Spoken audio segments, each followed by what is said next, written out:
बोलो जयकारा, बोल मेरे श्री गुरु महाराज की जय। सौभाग्यशाली गुरुमुखो, संतों के वचन हैं कि यदि आप सदा सुख की इच्छा रखते हो तो प्रभु की शरण में आ जाओ। संतों की शरण में आकर उनकी आज्ञा मौज में चलकर साधारण से साधारण लोग भी पूजनीय बन गए हैं। संतों के वचन मन की समस्त मल को धोकर निर्मल करने के लिए साबुन के समान निर्मल मन में ही भगवान वास करते हैं। और ऐसे भाग्यशाली व्यक्ति के मुख से निकला प्रत्येक वचन ईश्वरीय व अटल बन जाता है।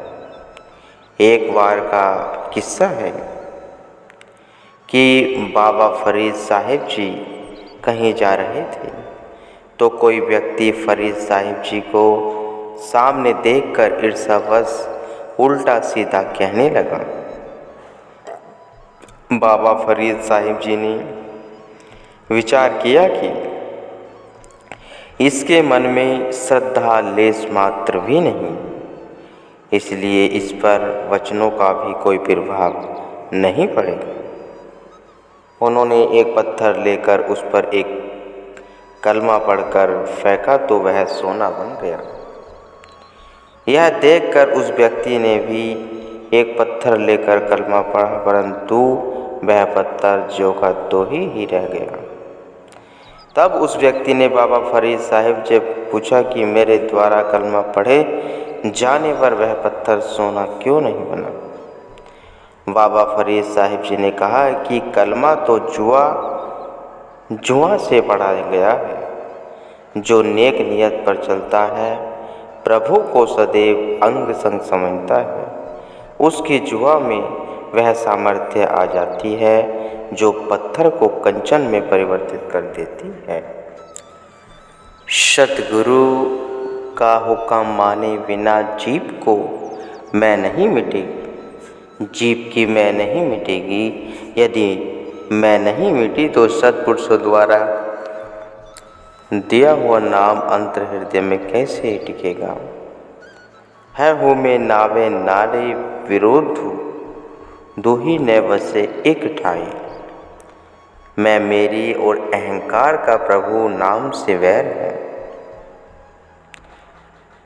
प्रभु के नाम से वैर है, दोनों एक दूसरे के विरुद्ध हैं, इसलिए दोनों एक स्थान पर नहीं ठहर सकते। जिस प्रकार अंधेरा और सूर्य दोनों एक साथ नहीं रह सकते, ठीक उसी प्रकार ही मोह और ज्ञान भी एक साथ नहीं रह सकते।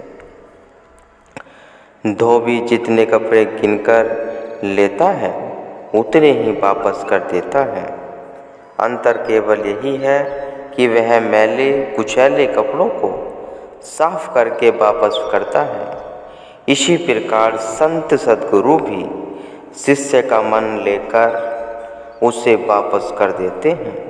वे भी धोबी भांति जीव के मलिन मन को धोकर अपने नाम के रंग से रंग चढ़ाकर उसे निर्मल पवित्र करके वापस लौटा देते हैं, जिससे शत्रु बना हुआ मन जीव का मित्र बन जाता है। जब तक मन को सद्गुरु के हवाले न किया जाए तब तक उसके जन्म जन्मांतरों की मलिनता दूर नहीं हो सकती। उसके मस्तिष्क पर अहंकार का नासा चढ़ा रहता है। एक बार की बात है कि काशी में रहने वाला एक सेठ किसी कार्यवश कानपुर शहर में गया। वहाँ किसी आदमी ने उसका परिचय पाने के लिए पूछा कि आप कहाँ से आ रहे हो। सेठ ने उत्तर दिया कि वह काशी से आ रहा है। उस आदमी ने पुनः पूछा कि काशी कबीर साहिब जी वाली। सेठ मौन रहा, मन में विचार करने लगा कि कबीर तो हमारे गांव एक निर्धन व्यक्ति है और एक धनी सेठ है। मैं एक धनी सेठ हूँ, फिर यह आदमी कैसे और क्यों कह रहा है कि काशी कबीर साहिब जी वाली है। वह सेठ कानपुर में काम निपटाकर जब लखनऊ पहुंचा तो वहाँ भी उससे किसी ने पूछा कि आप कहाँ के रहने वाले हैं। सेठ ने उत्तर दिया कि वह काशी का रहने वाला है। वह व्यक्ति बोला, अच्छा, वह कबीर साहिब जी वाली काशी है। उसके मुख से भी श्री कबीर साहिब जी का नाम सुनकर वह सेठ अचरज में पड़ गया और काशी पहुंचकर सीधा परम संत श्री कबीर साहिब जी से मिलने उनके घर जा पहुंचा। सेठ उनसे कहने लगा कि मैं यहाँ का सबसे धनी सेठ हूँ, परंतु मेरे नाम की इतनी प्रसिद्धि नहीं है जितनी आपके नाम की है। आपको तो हर शहर व गांव का आदमी जानता है, ऐसा क्यों? संत तो सदैव अपने भक्तों को ही मान देते हैं। परम संत श्री कबीर साहिब जी ने कहा कि यह सब माता लोई के आज्ञाकारी होने का ही परिणाम है। सेठ ने कहा कि पत्नी तो मेरी भी आज्ञाकारी है, फिर आप कोई प्रमाण प्रस्तुत करें। परम संत श्री कबीर साहिब जी ने माता लोई को बुलाकर कहा कि यह कुदाल और पतीला बाहर से ले आओ और इसमें मिट्टी भर कर ले आओ। माता लोई ने तुरंत उनकी आज्ञा का पालन किया और मिट्टी भर कर ले आई। परम संत श्री कबीर साहिब जी ने पूछा कि घर में घी कितना पड़ा है। माता लोई ने उत्तर दिया कि 1.5 सेर के करीब होगा। उन्होंने माता लोई से कहा कि वह घी यहाँ ले आइए और इस मिट्टी में मिला दें। माता लोई ने हुक्म मानकर चुपचाप सारे का सारा घी लाकर उस मिट्टी में मिला दिया। तब उन्होंने कहा कि अब इसे बाहर फेंक आओ। वह झट से उठी और बिना कोई सवाल जवाब किए घी से सनी सारी मिट्टी बाहर फेंक आई। परम संत श्री कबीर साहिब जी ने कहा कि अब तो आपने अपनी आंखों से देख ही लिया होगा कि माता लोई कितनी आज्ञाकारी है। सतपुरुष फरमाते हैं, हंसा वेखी तरन दिया, वंगा भी आया चाहू, डूबे मुँह वग बबूड़े, शिरु तले ऊपर पाऊ। हंसों को तैरता हुआ देखकर बगुलों को भी तैरने की इच्छा उत्पन्न हुई। परिणाम स्वरूप बगुले तो तुरंत ही डूबकर मर गए। उनका सिर नीचे और पांव ऊपर थे। उस सेठ के मन में भी इसी बात को दोहराने का विचार उत्पन्न हुआ। वह एकदम उठकर अपने घर की ओर चल दिया। घर आते ही अपनी पत्नी से कहने लगा कि कुदाल और पतीला लेकर बाहर से शीघ्र ही मिट्टी भर कर ले आओ।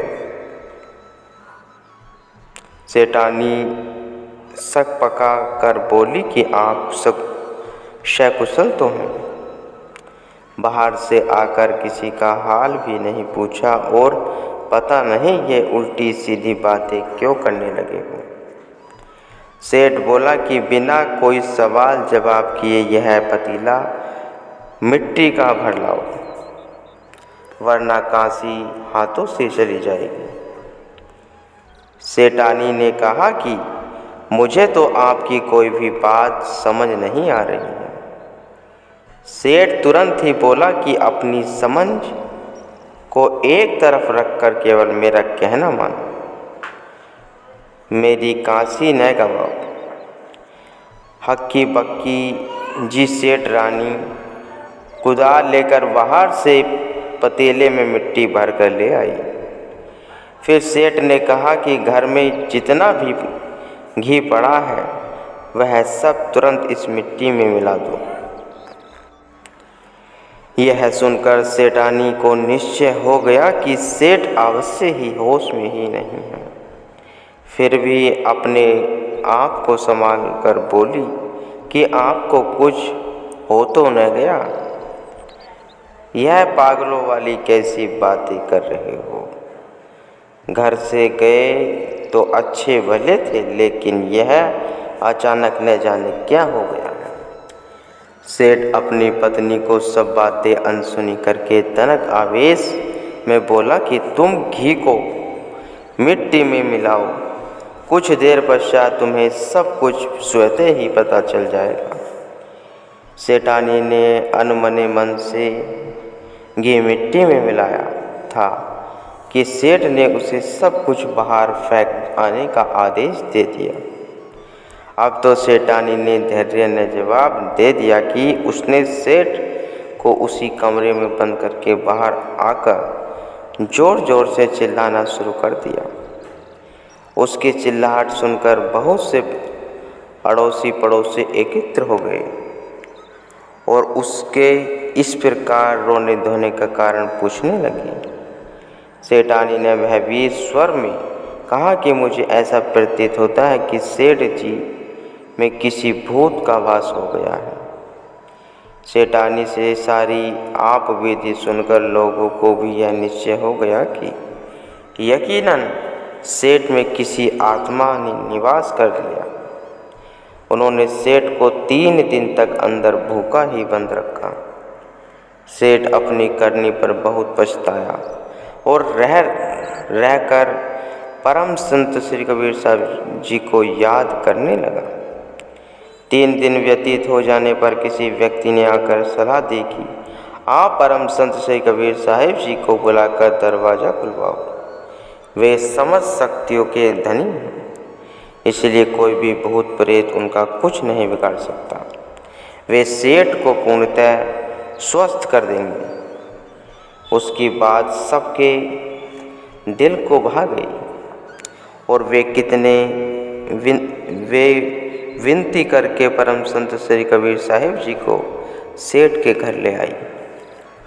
परम संत श्री कबीर साहिब जी को सब मामला समझाते देने लगी और वे जैसे ही द्वार खोलकर सेठ के सामने आए तो सेठ ने उनके चरण पकड़ लिए और रो रो कर क्षमा याचना कहने लगा कि वास्तव में काशी आपसे ही सौभाग्यमान है। मैंने आपकी नकल करनी चाहिए, जिसके लिए मुझे यह परिणाम भुगतना पड़ा। उसके बाद उसने अपने मन को परम संत श्री कबीर साहिब जी को सौंपकर उनसे नाम की दीक्षा लेकर अपना कल्याण किया। सत्पुरुष अपनी वाणी में फरमाते हैं, मनु वेछे सतगुरु के पासी, तिषु सेवक कारज राशि। जो अपने मन को पूर्ण सतगुरु के हवाले कर देता है, उस सेवक के सब काज संवर जाते हैं। सेवक और स्वामी का मेल मन से ही होता है। जैसे पारस से मिलकर लोहा सोना बन जाता है, वैसे ही सेवक सतगुरु से मन की प्रीत जोड़कर उनका ही स्वरूप बन जाता है। फरमाते हैं कि सद्गुरु के दिए हुए नाम की कमाई करने वाले लोक और परलोक में दोनों में सहारे होते हैं। जो नाम का अभ्यास करते हैं उनको सद्गुरु के बार बार दर्शन मिले होते हैं। सद्गुरु उनको अपना मानकर अपने भक्तों को बड़ी श्रद्धा प्रेम से गले लगा लेते हैं। गुरु को